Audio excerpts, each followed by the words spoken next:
Kemarin kan saya FIB, begitu saya FIB biasanya sudah siap, saya sudah punya skill itu. Bayangkan kalau saya FIB terus saya nggak siap, besok nggak asik. Iya. Gitu. Gitu kira.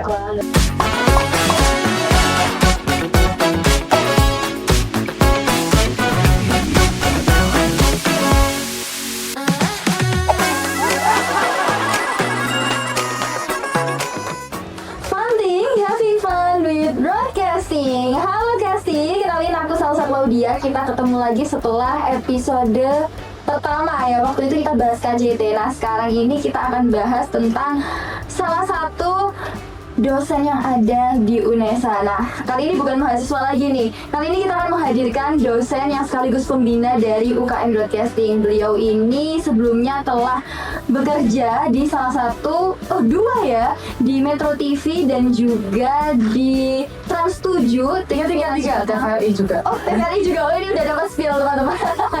Jadi sudah bekerja di televisi nasional dan saat ini aktif sebagai dosen dan juga influencer. Langsung saja ini dia Bu Herna Retno. Oke, kita mulai ya. Nah ini dia Ibu Herna Retno Prabayanti. Iya. Selamat pagi Ibu. Oke, terima kasih Ibu. Malah kita yang terima kasih ya Bu, karena sudah menyempatkan tadi habis ada 2 rapat ya Bu ya. Ada 2 rapat. Iya. Nah, Ibu, ini kan pastinya sudah banyak yang di sini kenal Ibu sebagai dosen sekaligus influencer. Langsung saja Bu sebagai pemantik, ada nggak sih Bu perbedaan antara orang yang kenal Ibu sebagai dosen dan yang kenal Ibu sebagai influencer? Kayaknya pertanyaan dari host ini pengalaman pribadi.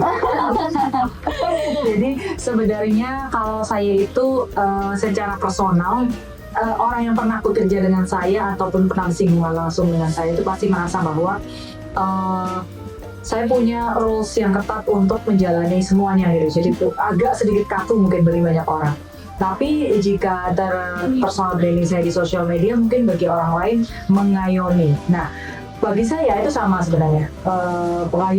Saya itu memang sifat dasarnya ingin melindungi orang di sekitar saya. Cuman memang cara tutur dan bahasanya mungkin agak lebih saklek karena pertama saya orang Surabaya. Lahir besar tumbuh semua Surabaya asli, Surabaya belajar.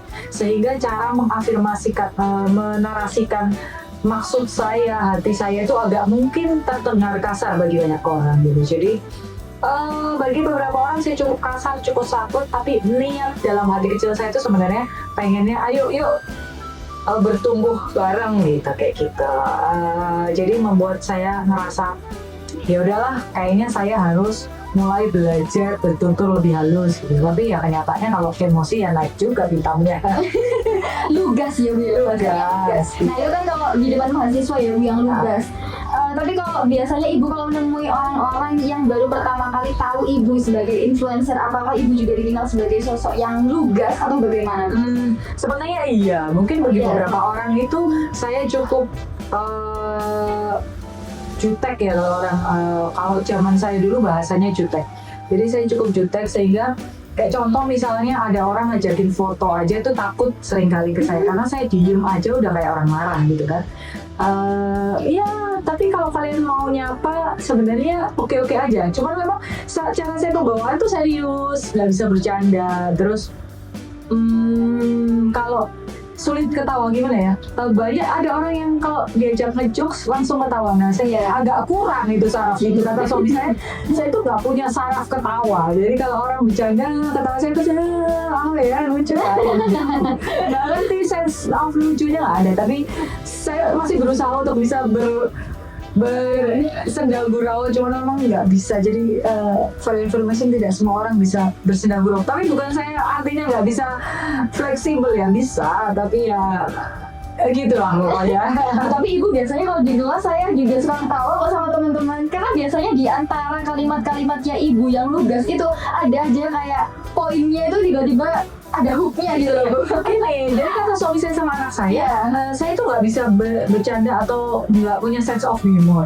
Tapi actually saya tuh lucu kalimat beberapa kali tidak lucu, tapi saya nggak tahu kalau itu lucu. Mungkin bagi beberapa orang gitu. Saya dulu waktu kerja di Trans 7 sampai pernah dipanggil sebagai Mbak Nunung gitu sama mereka, karena bagi teman-teman saya di Trans 7 itu saya itu kalau merespons suatu masalah, merespons sesuatu tuh pemikirannya tuh aneh. Dan itu dianggap lucu gitu sama mereka. Jadi bagi banyak orang tuh lucu. Bagi banyak orang ya, tapi bagi saya nggak melucu sih itu. Cuman memang kayak gitu kenyataannya. Natural aja gitu ya Bu ya. Kalau ada selipan jokes itu ya berarti lagi untung aja. Lagi lucu gitu. Udah direncanakan. Iya. Nah Bu, itu tadi kan udah bahas tentang dosen dan jadi influencer. Tapi kalau kita kilas dari sebelumnya tuh gimana sih Bu? Kok bisa jadi sampai di titik ini gitu ya? Bisa jadi dosen, influencer, bahkan sekarang juga punya usaha sendiri gitu Bu. Oke. Yang pertama adalah saya itu sejak kuliah itu saya merasa bahwa setiap orang itu kalau berusaha pasti akan berhasil, cuman belum tahu kapannya. Jadi sejak pertama saya SMA itu saya selalu berada di sekolah favorit. Jadi waktu itu tapi nggak pernah ranking. Gimana ya? Nggak terlalu pintar tapi katut. Itu apa ya namanya itu ya? Jadi saya itu dulu SMA terakhir itu SMA Negeri 2 Surabaya yang cukup favorit waktu itu. Sekarang mungkin masih ya. Itu SMA Negeri 2 Surabaya, saya kuliah di IPA waktu itu. Terus saya kuliah itu nggak masuk PTN gitu. Saya kuliah di PTN ya udahlah masih bisa. Terus kemudian saya menggali apa sih. Kemudian saya gagal karena waktu semester 1 itu saya IPK 0, karena saya melihat teman-teman saya SMA 2 kan banyak yang masuk negeri, bahkan sekolah di luar negeri gitu. Saya enggak gitu kan, IPK 0. Saya mikir bahwa waktu itu saya mendapatkan pencerahan dalam kehidupan. Sebenarnya apa sih yang harus kita pikirkan gitu dari kehidupan kita itu supaya kita itu nggak gini-gini aja. Nah akhirnya saya membuat batasan. Sejak itu saya membuat batasan. Setiap 5 tahun saya harus melakukan sesuatu. Dan saya itu mendeadline hidup saya 5 tahunan. Waktu itu ingat banget karena waktu ada presiden memerintah maksimal 5 tahun gitu kan. Ya, presiden aja 5 tahun berarti ada pemikiran bahwa 5 tahun orang itu berarti saatnya melakukan perubahan major gitu. Saya pun gitu. Jadi waktu itu saya kuliah itu 5 tahun. 5 tahun. Kuliah S1 5 tahun. Pokoknya dari 5 tahun saya harus lulus gitu. Maksimal. Seharusnya 4 tahun ya. Tapi waktu itu ya karena IPK jelek segala macam, saya 5 tahun harus lulus. Terus kemudian saya bekerja. Pada saat saya bekerja, pekerjaan pertama saya harus mikir dalam 5 tahun saya harus mengalami perubahan. Kalau saya 5 tahun nggak naik pangkat, berarti saatnya saya harus pindah tempat gitu. Akhirnya saya pindah tempat untuk bisa naik pangkat. Gitu terus. Nah kemudian otomatis kan berubah. Nah pada saat kita kenapa nggak boleh 2 tahun? Jadi saya nggak pernah bekerja 2 tahun. 2 tahun tuh tidak pernah. Di bawah 1 tahun tidak pernah. Pernah dulu itu ya freelance itu biasa ya. Pekerjaan saya boleh jadi sekretaris setahun, habis itu saya sudah karena saya tidak bisa. Habis itu setelah itu saya pokoknya gimana caranya kuat gak kuat kamu harus 5 tahun biar merasakan dulu itu, biar merasakan ilmunya pertama, buruknya merasakan. Kalau 2 tahun itu kelihatan seolah-olah buruk karena persepsi kita buruk, seolah-olah baik karena persepsi kita baik. Itu masih persepsi menurut saya. Kalau sudah 5 tahun itu sudah banyak hal yang kita tahu. Jadi setiap saya masa kerja itu 5 tahun. 6 tahun saya di Trans 7, 5 tahun saya di Metro TV, kemudian saya ngajar di BINUS 5 tahun. Saya pernah jadi komisi informasi itu 4 tahun karena masa baktinya memang 4 tahun ya. 4 tahun, itu 4 tahun, terus sekarang di UNESA. Nah, dari tahapan-tahapan yang saya lalui, otomatis kita belajar banyak. Dari belajar banyak, akhirnya kita bisa tahu bahwa potensi kita di mana, kelemahan kita di mana. Nggak mungkin di manusia yang hidup dikasih nafas sama Tuhan tuh nggak punya kelemahan. Itu nggak mungkin. Pasti dia punya kelemahan dan dia punya kelebihan udah pasti. Nah kelebihannya apa? Nah ternyata selama saya bekerja di industri TV itu saya belajar banyak. Belajar banyak dalam artian apa? Tidak pernah mengeluh saat ada job desk. Jadi dulu itu saya down banget. Saya bengkak. Saya dulu presenter TV lokal freelancer. Namanya Pojok Kampung di JTV. Oh iya, berarti saya punya kerja 4 stasiun TV ya. Di JTV itu saya presenter Pojok Kampung. Presenter mbak, presenter itu berarti bergaya ya, jadi center of attention. Terus kemudian saya masuk ke Trans 7 keterima dengan ranking yang cukup bagus, maksudnya nilai saya bagus. Dengan pede kan saya akan menjadi presenter di Trans. Ternyata tidak. Dengan assessment segala macam saya nggak bisa jadi presenter di Trans. Itu down banget. Tahun pertama teman saya bareng saya udah ada yang jadi presenter. Baik saya presenter tiba-tiba nggak jadi presenter. Kemudian saya disuruh pegang kamera. Jadi saya jadi campers. Bagaimana perasaan seorang presenter kemudian disuruh jadi campers? Berarti kan saya dibuang, berarti mungkin aku nggak cantik, mungkin suaraku nggak bagus. Tapi memang looknya katanya nggak sesuai sama station tersebut. Terus kemudian suara juga kurang bagus. Mungkin seperti Salsa yang pertama kali kita berjumpa, suara Salsa kurang cocok nih, kurang bagus, saya bahkan bilang gitu. Kurang bagus, oke. Berarti saya harus belajar apa gitu. Terus akhirnya saya ditaruh di campus. Ternyata itu rencana Tuhan. Lah saya itu jadi ilmu saya lengkap. Malah jadi belajar banyak. Nah, karena saya bisa presenter, bisa jadi reporter saya pernah reporter investigasi, reporter kuliner pernah, campers pernah, semua pernah. Begitu saya lepas dari industri itu, saya jadi dosen. Saya ngajarin mahasiswa ambil gambar itu saya bisa. White balance, kamera manual tuh saya bisa. Itu saya bisa lakukan. Terus kemudian menilai mahasiswa jadi gampang, bukan masalah selera gitu. Terus selanjutnya pada saat saya jadi content creator, saya sudah bisa konsep mengambil gambar, konsep dubbing yang sesuai dengan industri, yang bisa mencerminkan persona branding saya, terus konsep editing, cut to cut itu saya bisa, terus animasi sedikit itu saya bisa gitu. Meskipun saya tidak bagus ya, tapi secara teknis saya bisa. Begitu saya bisa, ada peluang masuk di kita, ada peluang tuh rezeki ya. Misalnya saya bisa kok ngedit, saya bisa kok konten, saya bisa ngomong di depan kamera, tapi kalau belum rezeki memang belum bisa. Nah, tapi kamu harus bisa dulu, karena pada saat rezeki itu datang, begitu saya FYP, kita sudah siap. Itu yang paling penting. Kemarin kan saya FYP, begitu saya FYP, saya sudah siap, saya sudah punya skill itu. Bayangkan kalau saya FYP terus saya nggak siap, besok nggak asik. Gitu. Wah, luar biasa Bu. Berarti itu tadi ya Bu, dari setiap perjalanan itu selalu ada maknanya di balik yang bisa diambil. Yang awalnya cuma presenter aja, walaupun kadang kata orang presenter kan tiap hari lihat kamera, tapi kan belum tentu bisa pegang Tapi karena akhirnya Ibu dapat peran sebagai camper, akhirnya ilmunya jadi lengkap begitu. Tapi di antara banyaknya perjalanan itu tentu saja pasti ada masa yang paling sulit kan Bu. Nah, masa yang paling sulit itu apa? Pandemi. Saya masa paling sulit itu pandemi, ekonomi, masalah ekonomi. Karena waktu itu kalau mungkin sekarang orang lihat wah Bunda Herma ini udah konten, udah endorse-nya udah banyak, keluarganya udah.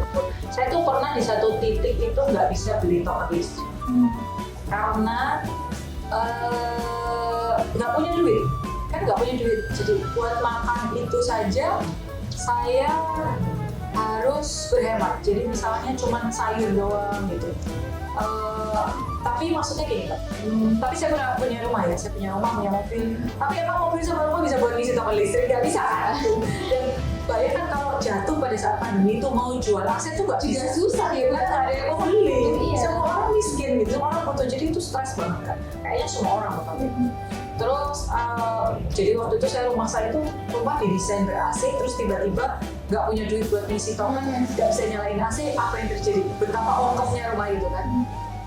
Kalau rumah itu didesain tidak pakai AC kan dibuka jendelanya. Nah, itu kan kalau pakai AC pasti tertutup. Iya, tetap semuanya ongkos. Iya. Gitu. Jadi saya itu paling rendah dalam hidup saya, nggak bisa bayar token listrik, nggak tahu gimana caranya saya besok mau makan.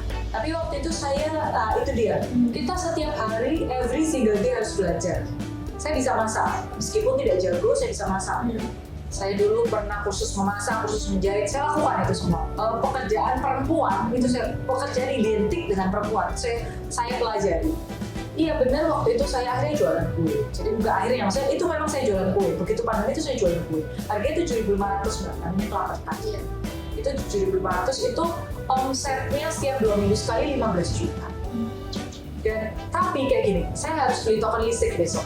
Itu bunyi token listrik nggak bisa, saya cuma berdoa aduh semoga ada yang beli. Nanti ada yang sering, Kak saya beli ya, sudah saya transfer dulu. Ada saya bisa ngisi token listrik. Gitu. Jadi kayak keajaiban Tuhan tuh muncul di situ gitu. Jadi pada saat kamu nggak bisa ngapa-ngapain, ya kamu nggak akan bisa ngapa-ngapain. Nah, karena saya bisa masak kue, ya udah saya bikin kue. Karena saya bisa ngambil gambar, saya konten dari masak kue itu. Karena saya punya jaringan, ada sosmed, saya upload, akhirnya ada yang beli. Maksimalkan semua kemampuan yang ada. Iya. Nah, pada saat itu memangnya Ibu sudah dalam posisi menjadi seorang tenaga pendidik atau dosen? Sudah. Oh Sudah sudah. di BINUS, tapi karena lifestyle ya. Jadi lifestyle saya sudah cukup tinggi waktu itu, sehingga kreditan banyak. Karena kreditan banyak ya besar pasar daripada dia. Jadi udah punya penghasilan, tuh gaji di atas 10 juta, tapi hutang di atas 30 juta gitu. Wah, Yang ada kita listrik. Terus kalau banyak orang bilang, kenapa sih nggak dijual aja? Nggak bisa, karena pandemi itu mau kamu punya emas loh, buat jual tuh nggak usah. harganya Iya. turun. Jadi sorry saya nggak pernah punya perhiasan.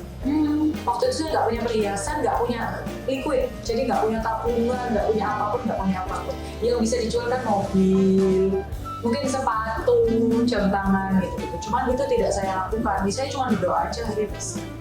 Jual mobil nggak mungkin. Siapa yang? Iya, semuanya sulit ya. Lantas untuk perjalanannya ibu sendiri yang paling jinak itu apa sih Bu, terutama dalam karirnya ibu hingga sampai sekarang? Apakah waktu pandemi itu juga atau apa? Perjalanan kalau pandemi itu secara ekonomi kami terganggu, tapi secara mentality lumayan aman gitu. Iya. Di luar saya memang punya penyakit tertentu gitu ya, harus. Jadi waktu itu saya pandemi itu saya sakit juga gitu. Jadi complicated gitu. Tapi hal yang paling mengguncang adalah saya pernah mentality unstable. Jadi pernah saya dalam kondisi sakit jiwa. Kurang lebih 1 tahun lebih lah. 1 tahun hampir 2 tahun. Jadi dalam pantauan dokter jiwa, minum obat gitu. Ya kalau teman-teman bilang mental health-nya terganggu, tapi secara medis ada diagnosanya ya. Secara medis ada diagnosanya, jadi saya minum obat dan lain sebagainya. Nah pada saat itu memang saya merasa bahwa ternyata orang sakit jiwa itu ya bisa di maintain gitu, bisa di maintain. Jadi begitu saya sakit jiwa semuanya akan terganggu. Hanya beda dengan menjaga kesehatan mental yang leyeh-leyeh sama menjaga kesehatan mental yang memang literally dia untuk kesehatan mental gitu. Jadi beda lagi. Begitu kesehatan mental terganggu, semua pekerjaan kacau. Apapun yang saya lakukan kacau. Berserah kepada Tuhan tidak cukup dengan berdoa, sholat, umroh tidak cukup. Bahkan diam saja pun pikiran sudah terlalu lama ya, bisa dibilang seperti itu. Bisa dibilang nggak punya pikiran sih lebih. Oh kebalikannya ya. Jadi kayak ya kan kalau sakit jiwa kan tangan, detak jantung berbeda, pokoknya secara simptoms fisik ada. Dan secara itu saya juga nggak terlalu bisa melihat. Intinya buat kalian kalau misalnya stres saja itu sampaikan ke orang banyak gitu. Jadi waktu itu cara healing saya adalah ngomong. Nah makanya kemudian saya punya konten bercerita, karena pada saat Anda memendam sendiri semuanya itu berarti Anda belum selesai dengan diri Anda. Nah akhirnya begitu saya pernah sakit jiwa kemudian sembuh, terus kemudian saya terus kemudian saya pandemi, saya jatuh secara ekonomi juga. Kemudian sekarang saya merasa apapun yang dimiliki manusia itu kapanpun bisa selesai. Itu literally mungkin itu pasti banyak orang. Tapi bagi saya itu sudah banyak itu yang terjadi. Jadi akhirnya saya pun menikmati hidup, berserah. Jadi kalau memang hak kita akan dapat, kalau tidak hak kita tidak akan dapat. Kita percaya bahwa apa yang kita lakukan sekarang itu manfaatnya nggak sekarang. Kayak misalnya saya baik sama salsa, terus saya menuntut salsa baik, nggak boleh. Itu menurut saya itu tidak akan bisa membuat kita bisa menikmati hidup. Masih salsa jahat sama kita nggak apa-apa, tapi nanti Tuhan akan kasih kebaikan lewat misalnya Isa yang lainnya, gitu. Kayak gitu. Dan boleh kok sah-sah aja kalau Anda nggak suka dengan saya, karena itu kan perasaan. Nah, acceptance yang kayak gitu yang harus dimiliki setiap orang, terutama anak muda ya. Bahwa kalau kita sudah acceptance bahwa kita harus menerima orang akan suka atau tidak suka sama kita, itu wajar. Tinggal kita bagaimana, kalau orang yang nggak suka, ya sudah diakui aja, emang dia nggak suka sama saya kok. Iya. Gitu. Intinya sudah mengikhlaskan semua, sudah Gitu ya udah, kan masih ada orang, kita nggak usah sibuk sama orang yang nggak suka sama kita. Kita sibuk aja orang yang suka sama kita, tapi kita tidak boleh memusuhi orang yang nggak suka sama kita. Karena orang yang nggak suka sama kita adalah orang berjasa sama kita, karena dia selalu mengingatkan keburukan kita. Dan akhirnya membentuk diri kita ya. Iya, jadi kan, kamu buruk nih, kurang ini. Oh iya, jangan-jangan aku gitu ya. Oke, aku perbaiki. Kan gitu. Wah, luar biasa. Nah, Ibu tadi kan kalau konten awalnya kan memang bercerita sekaligus sebagai tempat untuk rilis. Iya. Nah, sampai sekarang ini apakah Ibu juga ingin mempertahankan sebagai influencer yang suka bercerita atau ya ikut alur aja kalau ada yang tren ikut atau bagaimana, Bu? Kalau konten sekarang lebih ke arah ikut aja ya, soalnya saya sungguh lelah. Terlalu banyak yang dipikirkan, jadi ya tidak banyak target. Target saya cuma satu, bahwa sekarang target dalam hidup saya dan suami saya cuma satu. Gimana caranya supaya saya bisa hidup sampai tua nggak meminta balas budi dari siapapun. Itu aja. Jadi nggak minta duit dari anak, nggak minta duit dari teman, sahabat, ponakan, nggak boleh. Meskipun kan kamu dulu pernah tak gitu kan, nggak boleh sama anak apalagi, karena haknya anak untuk bahagia, kewajiban kita untuk menafkahi dan menyekolahkan dia sampai dewasa. Setelah dia dewasa, kita juga tidak punya kok kewajiban untuk nolongin dia kalau dia punya masalah. Kalau saya gitu. Karena apa yang sudah kita tanamkan sejak kecil itu yang akan dituai pada saat ini. Minyak telah menyelesaikan semuanya. Tanggung jawab. Tanggung jawabnya semua selesai, dalam diri juga selesai. Gitu. Nah, tadi kan juga terkait konten, sebenarnya Ibu sudah terlalu sibuk ya. Kalau boleh tahu sekarang kesibukannya apa saja sih, Ibu? Kesibukannya kuliah yang nggak selesai-selesai. Sekarang Ibu juga sedang studi. Studi S3, saya studi S3 belum selesai. Terus kemudian saya content creator, saya dosen full time, terus direktur, kemudian direktur branding, pembina UKM broadcasting, ya Iya. tidak banyak yang saya lakukan. Baik. Terus habis kita apa lagi ya, manajernya anak saya, kebetulan untuk anak saya masih saya pegang sebagai manajer untuk konten dan lainnya. Terus sudah itu Kalau tips and trick dari Ibu untuk para mahasiswa atau mungkin Kesti yang ada di rumah untuk mau merintis jadi influencer juga, gimana sih? Influencer itu sebenarnya tangan Tuhan ya, jadi kita bisa naik itu tangan Tuhan, tapi yang pasti mulai membangun branding dari awal, konsisten, terus sangat-sangat membuka diri. Jangan misalnya, oh aku maunya branding cantik, padahal maaf ya, kamu tidak terlalu cantik, say. Ya udah jangan mau branding cantik. Oke, branding apa gitu. Sampai detik ini saya tidak pernah membranding diri saya sebagai seorang ibu yang cantik. Karena bagi saya tidak terlalu cantik gitu. Maksudnya cantik membayangkan saya kayak Sofia Lajuba, ngono ya say, ngono kan? Nyaman enggak gitu. Oke, kalau gitu aku punya branding kekuatan apa? Nah, itu yang akan kita tonjolkan gitu. Jangan kekuatan kita adalah kekuatan yang umum dikuasai banyak orang. Cari sesuatu yang Cari yang uniknya. uniknya. Karena yakin pasti setiap dari kita Pasti ada hal yang pasti unik. ada. Pasti ada. Cuman kadang-kadang kita pengennya kita terlihat seperti si A, Iya. seperti si B, seperti si C. Aku ingin terlihat cantik seperti si A. Aku apalagi seorang perempuan kan pasti pengen terlihat cantik.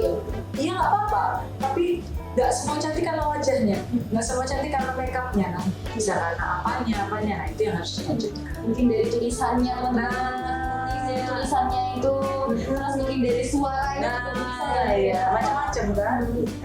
Nah, kalau dari Mirma sendiri sebetulnya itu ingin dikenal sebagai pribadi yang seperti apa sih? Pribadi seperti apa ya?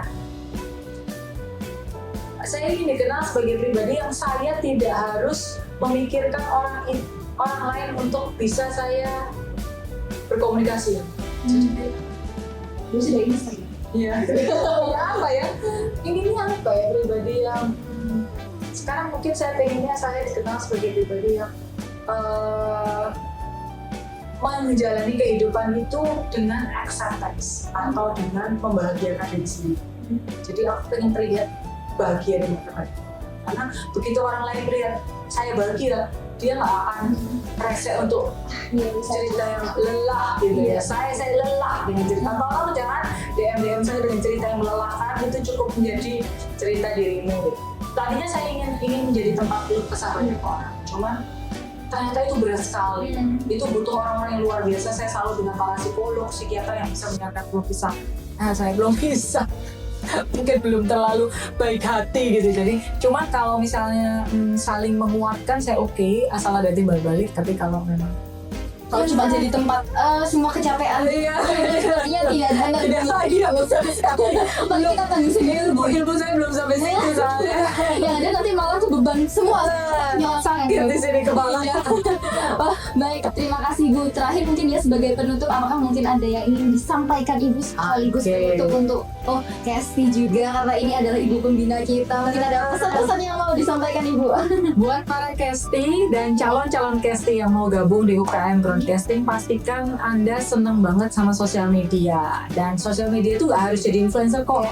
Nanti misalnya pengen jadi pengacara, mau jadi jaksa misalnya, atau apapun, koki, chef, itu pun butuh sosial media untuk menunjang semua professional activity Anda. Jadi ikut UKM Broadcasting bukan sekedar pengen jadi influencer, tapi supporting professional activity-mu, sehingga kamu nanti lulus dari S1, kamu bisa punya skill yang mumpuni untuk bisa membantu kamu nge-branding diri kamu, usahamu, dan professional activity.